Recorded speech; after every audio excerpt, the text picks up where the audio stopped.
Mafia Mukhtar Ansari पर ED की कार्रवाई से हड़कंप मचा हुआ है। पूर्वांचल में पैर जमाए बैठे मुख्तार गैंग के गिरोह के लोग भी ईडी की रडार पर हैं। कानून के कस्ते शिकंजे से मुख्तार गैंग की कमर टूटी जा रही है। पूर्वांचल ही नहीं, लखनऊ और दिल्ली तक भी मुख्तार से जुड़े लोगों पर ताबड़तोड़ एक्शन हुआ है। करीब 13 घंटे तक ईडी ने 5 शहरों में 15 ठिकानों पर छापेमारी की। छापेमारी के बाद मुख्तार अंसारी के भाई और सांसद अफजाल अंसारी छापेमारी को राजनीति से प्रेरित बताते हुए नजर आए। उन्होंने कहा कि हम पाक साफ थे और पाक साफ ही रहेंगे।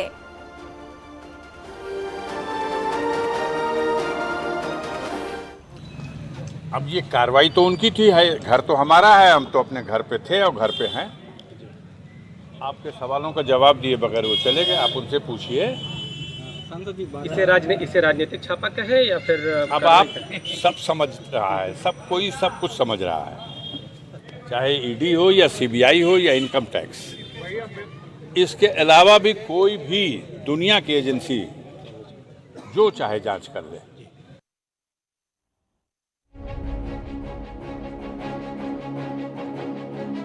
दिल्ली से लखनऊ, लखनऊ से गाजीपुर और मऊ से आजमगढ़ तक माफिया मुख्तार अंसारी पर कसा है ईडी का शिकंजा। 5 शहर और 15 ठिकानों पर छापेमारी और एक साथ दिल्ली में छतरपुर में स्थित फार्म हाउस पर ईडी की टीम ने छापा मारा।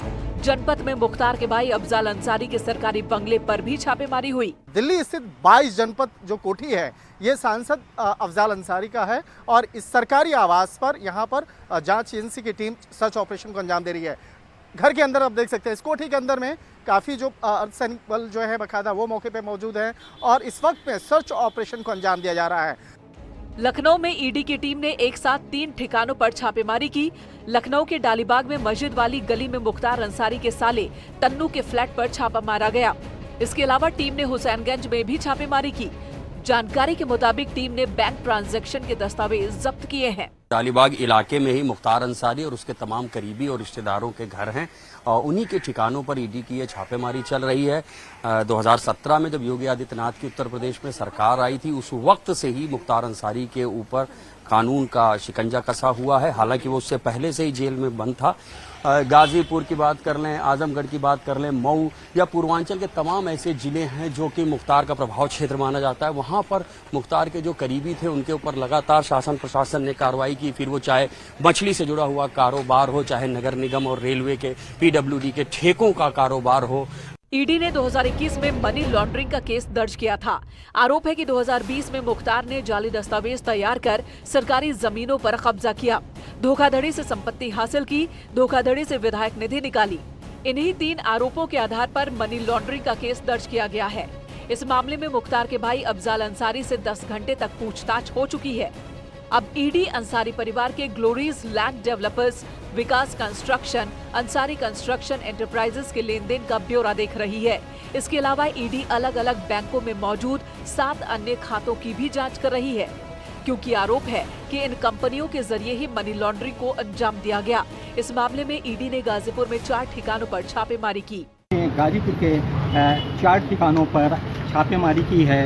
ईडी की टीमें मुख्तार अंसारी के घर पर हैं, जहां पर ईडी के अधिकारी जांच कर रहे हैं। साथ ही साथ मुख्तार अंसारी के करीबी विक्रम अग्रहरी, गणेश मिश्रा और खान बस सर्विस के मालिक शमसुद्दीन के घरों पर भी ईडी की टीमें जांच कार्रवाई में जुटी हैं। ईडी ने गाजीपुर में मिश्र बाजार, सराय गली, रौजा और मोहम्मदाबाद में छापा मारा। मिश्र बाजार में jewellers Vikram Agrahari, town hall के सराय गली के खान ट्रैवल संचालक मुश्ताक खां, रौजा में प्रॉपर्टी डीलर गणेश दत्त मिश्रा के यहाँ तलाशी ली गई। इसके अलावा मोहम्मदाबाद में मुख्तार के पैतृक आवास पर भी छापेमारी हुई। लखनऊ में डालीबाग, हुसैनगंज में छापा पड़ा। दिल्ली में छतरपुर और जनपद में स्थित अफजाल अंसारी के सरकारी आवास पर छापेमारी हुई। अब इसी पर सियासत तेज है। सरकार उत्तर प्रदेश में कानून के राज को स्थापित करने में पूरी तरह से कृतसंकल्प है और हम हर स्थिति में इस स्थिति को बराबर बनाए रखेंगे। कांग्रेस पार्टी की सरकार में अगर 4 छापे हुए हैं तो भारतीय जनता पार्टी की सरकार आने के बाद 400 छापे हुए हैं। जिस तरह से कई सारे राजनीतिक पार्टी के अग्रणी संगठन धरना प्रदर्शन आंदोलन और कार्यक्रम करते हैं, उस तरह से भारतीय जनता पार्टी के अग्रणी संगठन के रूप में ईडी और सीबीआई कार्यक्रम को अंजाम देती है। वैचारिक विरोध में लोगों के छापे डाल रही है। या तो भ्रष्टाचार में वो खुद मुब्तला है। क्योंकि हम देख रहे हैं कि कानपुर में जैसे जैन बंधुओं के यहाँ जो करोड़ों रुपए कैश बरामद हुए थे, आज तक ईडी ने जो सत्ता का पैसा था, आज तक ईडी ने उस सत्ता के बड़े नेता पे कोई कार्रवाई नहीं की। जिसके पास ज़्यादा माल है उसके पास ईडी जा रही है। तो अब ईडी का काम है वो जांच करना। अब जांच में जो घेरा में आ रहा है, तो जो अगर गलत नहीं होगा तो वो निष्पक्ष सामने रहेगा, जो गलत होगा तो वो अब चिल्लाएगा आकर के कि मेरे साथ अन्याय हो रहा है। ईडी ने रविवार को इस मामले में बांदा जेल में मुख्तार अंसारी से भी पूछताछ की थी। नवंबर 2021 में भी मुख्तार अंसारी से पूछताछ हुई थी। मुख्तार अंसारी के भाई अफजाल अंसारी से भी पूछताछ हो चुकी है। Bureau report, news 18। और चलिए रुक करेंगे अब अगली खबर का। गोरखपुर कोर्ट ने राजन तिवारी को 14 दिन की न्यायिक हिरासत में भेज दिया है। बिहार नेपाल बॉर्डर से आज ही राजन तिवारी की गिरफ्तारी हुई थी, जिसके बाद उसे कोर्ट में पेश किया गया, जहां से उसे 14 दिन के लिए जेल भेज दिया गया। राजन तिवारी कैंट थाने में गैंगस्टर के मुकदमे वांटेड था, जिसके बाद उसके खिलाफ 60 से ज्यादा गैर जमानती वारंट भी जारी हो चुके थे। बिहार के पूर्व विधायक राजन तिवारी का नाम यूपी के टॉप 45 माफियाओं की लिस्ट में शामिल है। आपको बता दें कि राजन तिवारी पर यूपी बिहार में 40 से ज्यादा मुकदमे दर्ज हैं।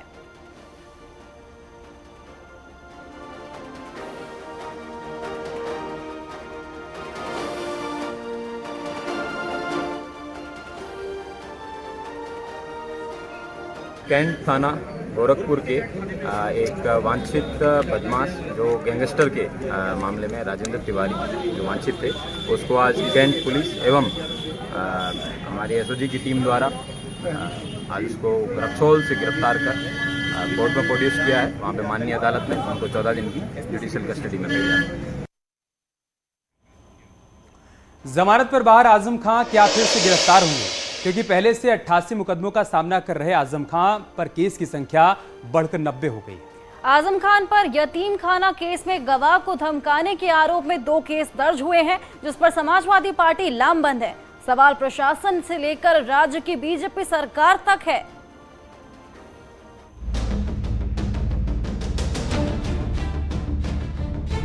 देखिए, जिस तरीके से 3 साल पहले मुकदमों का एक तमाशा बनाया गया था, एक वही दौर दोबारा शुरू करने की कोशिश हुई है। तो क्या वाकई फिर वही दौर शुरू हो गया है?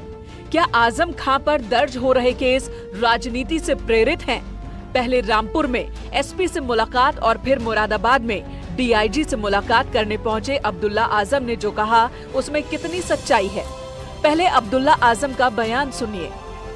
जो आदमी इतना बीमार हो, अस्पतालों में रहा हो, आज भी जेरे इलाज हो, वो गवाहों को धमकाए, ये बात ना आपकी समझ में आएगी ना मेरे। और ये कहने आए हैं कि इंसाफ मिले, क्योंकि नहीं मिलेगा तो मजबूरी है लोगों की कि लोग सड़कों पर आएं और अपने अधिकारों की लड़ाई लड़ें। आजम खां पर यतीम खाना केस में गवाह को धमकाने का आरोप है। इस मामले में शहर कोतवाली और थानागंज में केस दर्ज हुए हैं। केस में आजम खां समेत 6 को आरोपी बनाया गया है। तो आजम खां के 4-5 लोगों ने रास्ते में मुझसे ये कहा, आजम खां गया गलत बयान मत देना, आजम खां खिलाफ बयान मत देना, नहीं तो आपका असर आप जानती हैं क्या करा जाएगा। नन्हे की ही तहरीर पर पुलिस ने केस दर्ज किया है। समाजवादी पार्टी सरकार में यतीम खाना में नन्हे का घर तोड़ दिया गया था। उस मामले में भी पहले से केस दर्ज है। पुलिस का तर्क है नया केस जांच के बाद दर्ज किया गया है। पता किया इसका तो ये सच्चाई थी कि कुछ लोग गए थे उसको धमकाने।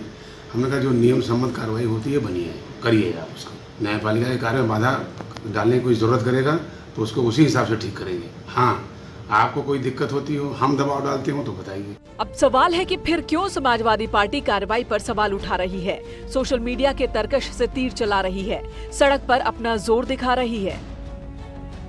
2 मुकदमे और लगा दिए गए। हम इसलिए आए हैं कि ये इसकी अच्छी तरह से जांच हो और इसके अंदर वो इंसाफ मिलना चाहिए आजम खान साहब को, जो पूरा हिंदुस्तान हमारे अधिकारियों से, सरकार से उम्मीद करता है। आजम खां पर दर्ज हुए मुकदमों को लेकर आज अब्दुल्ला आजम के नेतृत्व में समाजवादी पार्टी के कई मुस्लिम नेताओं ने पहले रामपुर में एसपी और फिर मुरादाबाद में डीआईजी से मुलाकात की। तर्क वही है कि केस गलत है। साथ ही सहानुभूति बटोरने की कवायद भी जारी है। व्यवस्था पर तंज भरे अंदाज में क्या मतलब है मानवता का और क्या मतलब है मानव का और उसके अधिकारों का। वैसे ही कहते हैं कि नहीं निकलने देना है आपको, जेल से बर्बाद कर देना है इस पूरे जिले को, बर्बाद कर देना है पूरे परिवार को, खत्म कर दें, क्या जरूरत है। सोशल मीडिया के जरिए समाजवादी पार्टी आजम खां के साथ खड़ी होने का दावा कर रही है, लेकिन आज जब अब्दुल्ला आजम मुरादाबाद डीआईजी से मिलने पहुंचे तो सिर्फ पार्टी के मुस्लिम नेता ही साथ दिखाई दिए, जो अखिलेश यादव से ज्यादा आजम खां के करीबी माने जाते हैं। अखिलेश यादव ने दूरी ही बना रखी। अलबत्ता बीजेपी सवाल कर रही है कि आजम खां से ऐसे मौकों पर दूरी बरतने वाले अखिलेश 20 अगस्त को रमाकांत यादव से मिलने जाएंगे। आजम खां को छोड़ दिया गया है, समाजवादी पार्टी टूटने वाली है। आजम और अखिलेश के मतभेद हैं।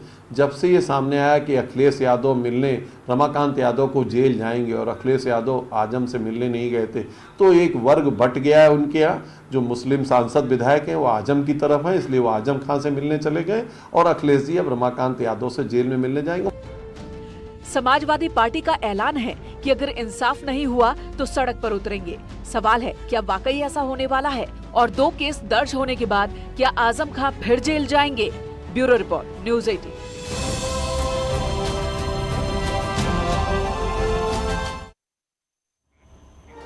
और रुक करेंगे अगली खबर का। समाजवादी पार्टी चुनाव क्यों हारी, विधानसभा चुनाव में कमी कहां रही।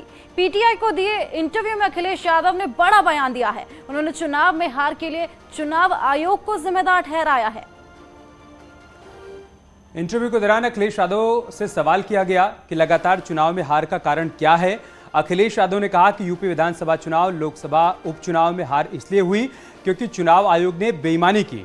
इंटरव्यू में एक और सवाल किया गया कि बिहार में हुए राजनीतिक बदलाव को कैसे देखते हैं। अखिलेश यादव ने कहा कि बिहार में जो हुआ सकारात्मक बदलाव हुआ। अखिलेश यादव ने कहा कि उम्मीद है कि 2024 में बीजेपी के सामने मजबूत विकल्प उभरेगा। और इसके अलावा अखिलेश यादव से यह भी पूछा गया कि उनकी आगे की रणनीति क्या है, जिस पर उन्होंने जवाब दिया कि अखिलेश यादव कहते हैं कि हम पार्टी को मजबूत करने पर फोकस कर रहे हैं और इस साल राष्ट्रीय अधिवेशन करेंगे। अभी 2024 में बहुत देरी है। अभी देखें अखिलेश बाबू क्या क्या होता है, कितना आपस में अंडरस्टैंडिंग बनती है, ये देखा जाएगा। मैं फिर कहूंगा, हिंदुस्तान के लोग जानते हैं कि अब श्रीमान देवेगौड़ा जी और गुजराल जी और वीपी सिंह का समय चला गया। वो जनता का विश्वास खो चुके हैं। और क्या सपा के लोग भी तो चुनाव जीते हैं। वो विकास के मुद्दे को उठाना नहीं चाहते हैं। आदरणीय मोदी जी, योगी जी के नेतृत्व में जो डबल इंजन की सरकार है, विकास के आधार पर जीते हैं हम, कानून के राज पर जीते, गरीब कल्याण योजनाओं के आधार पर हम जीते। ये उनकी हताशा और निराशा बोल रहे हैं। चुनाव आयोग निर्दोषी है।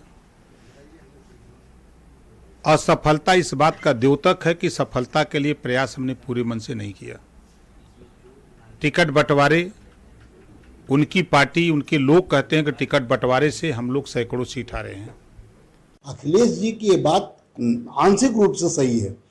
मैं अखिलेश जी को पहले भी कह रहा था, आज भी आपके माध्यम से कहना चाहता हूं कि क्या जब समाजवादी पार्टी की सरकार थी, वो मुख्यमंत्री थे, तो क्या प्रशासन ने उनका पक्ष नहीं लिया जिला पंचायत अध्यक्ष के चुनाव में?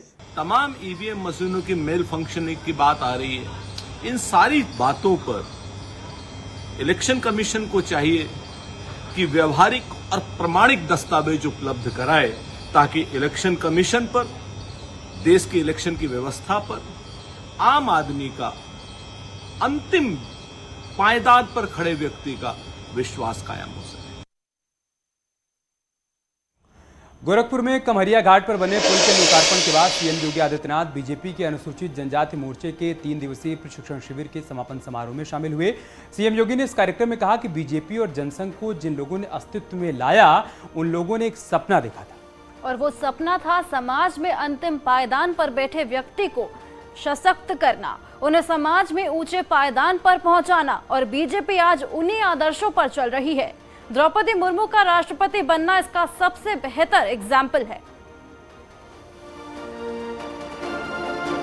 और क्षण हमारे लिए क्या हो सकता है कि भारतीय जनता पार्टी और भारतीय जनसंघ के संस्थापकों ने जो सपना देखा था, उस सपने के साथ एक संकल्प लिया था, वो हमारे लिए केवल संकल्प नहीं था, एक मंत्र था। जो बात पंडित दीनदयाल उपाध्याय जी कहते थे कि अंतिम पायदान पर बैठे हुए व्यक्ति की जब सत्ता के सिंहासन पर बैठेगा तो वह अंत्योदय से राष्ट्रीयोदय का उदय होगा। और जब भारत के सर्वोच्च संवैधानिक पद पर अनुसूचित जनजाति से जुड़ी हुई एक बहन श्रीमती द्रौपदी मुर्मू के रूप में भारत की महामहिम राष्ट्रपति बनती है, तो भारत के अंतिम पायदान पर बैठे हुए व्यक्ति को आजादी के अमृत महोत्सव का। तो यूपी के डिप्टी सीएम ब्रजेश पाठक का आज एक अलग अंदाज देखने को मिला। ब्रजेश पाठक आज दिल्ली में थे। पार्टी अध्यक्ष जेपी नड्डा से मिलने पहुंचे थे और दिल्ली में अपने कार्यक्रम समाप्त करने के बाद उन्होंने गाजियाबाद का रुख किया। लेकिन गाजियाबाद जाने के लिए उन्होंने अपनी लग्जरी गाड़ी छोड़ दी, मेट्रो का सफर किया। दिल्ली के मंडी हाउस मेट्रो स्टेशन से गाजियाबाद के वैशाली तक वो मेट्रो की सवारी करते हुए पहुंचे। वैशाली से वो सीधे इंस्पेक्शन के लिए गाजियाबाद के पोस्टमार्टम हाउस पहुंचे और अब निरीक्षण औचक था तो कमियां भी मिली, जिस पर उन्होंने सीएमओ को ताकीद दी। निर्देश दिए कि जल्द से जल्द उन कमियों को दूर किया जाए, फौरन व्यवस्थाओं को दुरुस्त किया जाए, मरीजों और तीमारदारों को किसी प्रकार की कोई दिक्कत और परेशानी ना हो।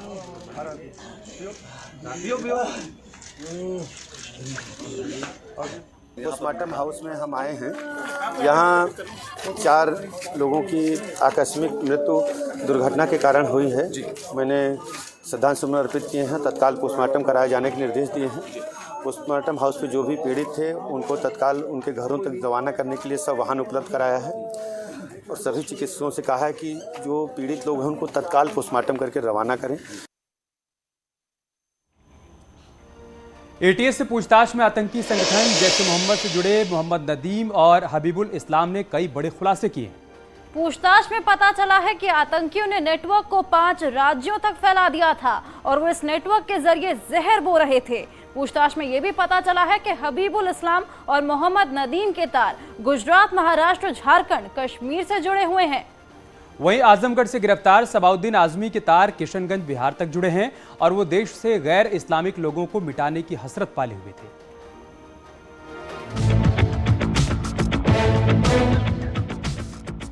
9 अगस्त को सबाउद्दीन आजमी को आजमगढ़ से गिरफ्तार किया गया। 12 अगस्त को मोहम्मद नदीम की गिरफ्तारी सहारनपुर से हुई और 14 अगस्त को फतेहपुर से हबीबुल इस्लाम को गिरफ्तार किया गया। अब तीनों आतंकियों की रिमांड लेकर एटीएस पूछताछ कर रही है, जिसमें कई बड़े खुलासे हुए हैं। सूत्रों के मुताबिक आतंकी हबीबुल इस्लाम ने कहा है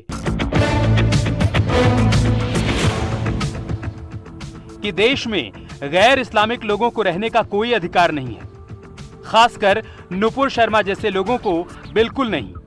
पूछताछ के दौरान तीनों आतंकियों ने ऐसे खुलासे किए हैं जो मंसूबे जाहिर किए हैं, जिसको जानने के बाद एटीएस भी चौकन्ना हो गई है। एटीएस ने बुधवार को सुबह तीनों आतंकियों को रिमांड पर लिया था। एटीएस मुख्य रूप से 10 पॉइंट पर पूछताछ कर रही है। मसलन नुपुर शर्मा पर हमले की योजना का कारण क्या है, देश में कहां-कहां फैला है नेटवर्क, देश के किन किन युवाओं से संपर्क है, पाकिस्तान में किससे बात होती है, फंडिंग कौन कर रहा है, वर्चुअल आईडी बनाना कैसे सीखा, जैश ए मोहम्मद के संपर्क में कैसे आए, ऑनलाइन क्लास कब और क्यों ज्वाइन की, उनका मंसूबा क्या है और देश में कौन दे रहा है शरण। सूत्रों के मुताबिक तीनों आतंकियों को अलग अलग कमरे में रखा गया है। पूछताछ के दौरान इन आतंकियों ने खुलकर धर्म के खिलाफ बोलने वालों पर फिदायनी हमले के फैक्ट कबूल किए हैं। पूछताछ में सामने आया कि तीनों आतंकियों का यूपी के साथ ही गुजरात, महाराष्ट्र, झारखंड और जम्मू कश्मीर तक नेटवर्क फैला है और तीनों आतंकी इनके संपर्क में थे। 8 लोग ऐसे हैं जो लगातार आतंकियों के संपर्क में थे। माना जा रहा है कि जल्द ही एटीएस इन राज्यों में छापेमारी कर सकती है। सूत्रों के मुताबिक पूछताछ में सामने आया है नदीम और हबीबुल इस्लाम फिदाइन हमले की ट्रेनिंग ले रहे थे। अन्य राज्यों में नेटवर्क फैलाने की ट्रेनिंग पहले ही ले चुके थे। हबीबुल इस्लाम ने बताया कि हम धर्म के हिसाब से चल रहे हैं, देश में अपनी हुकूमत कायम करेंगे। नदीम ने कहा, नुपुर शर्मा ने हमारे दीन के खिलाफ बोला, इसलिए फिदाइन हमले की तैयारी कर रहे थे। सूत्र बताते हैं कि हबीबुल इस्लाम और नदीम ने कबूल किया है कि ऑनलाइन माध्यम से अफगानिस्तान और पाकिस्तान में बैठे आतंकवादियों से जुड़े थे, जिसकी जांच अब एटीएस ने शुरू कर दी है। तो जन्माष्टमी पर योगी सरकार ने एक अहम पहल करी है। यूपी की गौशालाओं में इस बार पूजन होगा। सभी गौशालाओं को सजाया जाएगा। गौशाला में अधिकारी पूजा और अर्चना करेंगे। साथ ही पशुधन मंत्री धर्मपाल सिंह ने ये पूरे निर्देश दिए हैं। ये बड़ी खबर हम आपको बता रहे हैं, पहल की गई है योगी सरकार की तरफ से। जन्माष्टमी के मौके पर यूपी की गौशालाओं में पूजा अर्चना होगी। सभी गौशालाओं में सजावट का आदेश भी दिया गया है। गौशाला में अधिकारी पूजा अर्चना करते हुए नजर आएंगे। खास बात यह कि पशुधन मंत्री धर्मपाल सिंह ने यह निर्देश जारी कर दिए।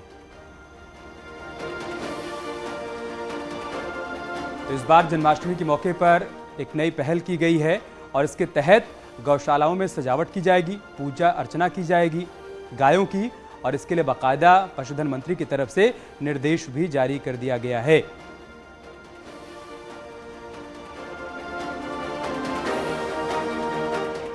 और मथुरा से हमारी सहयोगी नीलू इस वक्त हमारे साथ जुड़ चुकी हैं। नीलू, आपके पीछे जो तस्वीरें दिखाई दे रही हैं वो बता रहे हैं कि मथुरा में भव्य सजावट की गई है जन्माष्टमी के मौके पर, लेकिन इसी बीच सरकार की तरफ से एक बड़ा फैसला लिया गया है कि गौशालाओं में इस बार सजावट होगी और पूजा अर्चना की जाएगी।